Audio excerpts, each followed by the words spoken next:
Hello నమస్తే. ఇప్పుడే Tollywood movie 'రేవు' చూసి రావడం జరిగింది. ఈ మూవీ ఎలా ఉందో ఒక్క ముక్కలో తెలుసుకుందాం. ఈ రోజుల్లో బాక్సాఫీస్ దగ్గర కంటెంట్ ఉంటే చాలు, చిన్న సినిమాలైనా షేక్ చేస్తున్నాయి. కొత్త నటులు అయినా సరే కంటెంట్ ఉంటే చాలు ప్రేక్షకులు ఆదరిస్తున్నారు. అలాగే ఇటీవల కొత్త వాళ్ళతో తెరకెక్కించిన కమిటీ కుర్రోళ్ళు ఎలాంటి సక్సెస్ అందుకుందో అందరికీ తెలిసిందే. అలాగే ఇప్పుడు కొత్త వాళ్ళతో తెరకెక్కిస్తున్న చిత్రం 'రేవు'. ఇండెప్త్ స్టోరీలోకి వెళ్తే, సముద్ర నేపథ్యంలో సాగే సినిమాలు టాలీవుడ్ లో గతంలో చాలానే వచ్చాయి. కోస్తా తీరంలో మత్స్యకారుల జీవిత ఆధారంగా తెరకెక్కించిన చిత్రమే 'రేవు'. పాలరేవు అనే గ్రామంలో అంకాలు, గంగయ్య అనే ఇద్దరు మత్స్యకారులు జీవిస్తుంటారు. చేపల వేట విషయంలో ఇద్దరి మధ్య పోటీ ఉంటుంది. అయితే వీరిద్దరి మధ్యలో మూడో వ్యక్తి ఎంట్రీ ఇస్తాడు. చేపల వేటకి ఎంట్రీ ఇచ్చిన నగేష్ వీళ్ళ జీవితాలపై దెబ్బతీస్తాడు. మరి నగేష్ ను అంకాలు, గంగయ్య అడ్డుకున్నాడా?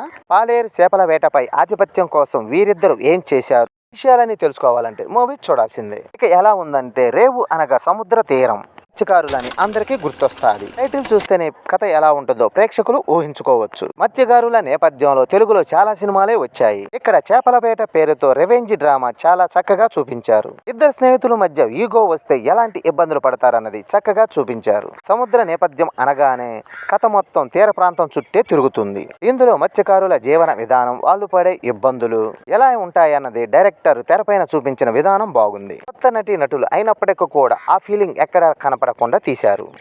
దర్శకుడు అనే ఫీలింగ్ రాకుండా స్క్రీన్ ప్లేని మాత్రం చక్కగా అద్భుతంగా తెరకెక్కించాడు. హరినాథ్ పూరి కథలో సహజత్వం ఆడియన్స్ ని ఆకట్టుకుంటుంది. కానీ కథలో కొత్తదనం లేకపోవటం ఈ సినిమాకి మైనస్ అనే చెప్పాలి. పుట్టిన స్టోరీ కావటంతో కాస్త బోరింగ్ గానే అనిపిస్తుంది. కొన్ని చోట్ల స్క్రిప్ట్ అయితే మరింత సాగదీసినట్లుగా అనిపిస్తుంది. అయితే క్లైమాక్స్ మాత్రం డైరెక్టర్ ఆడియన్స్ మెచ్చుకునేలా ముగించాడు.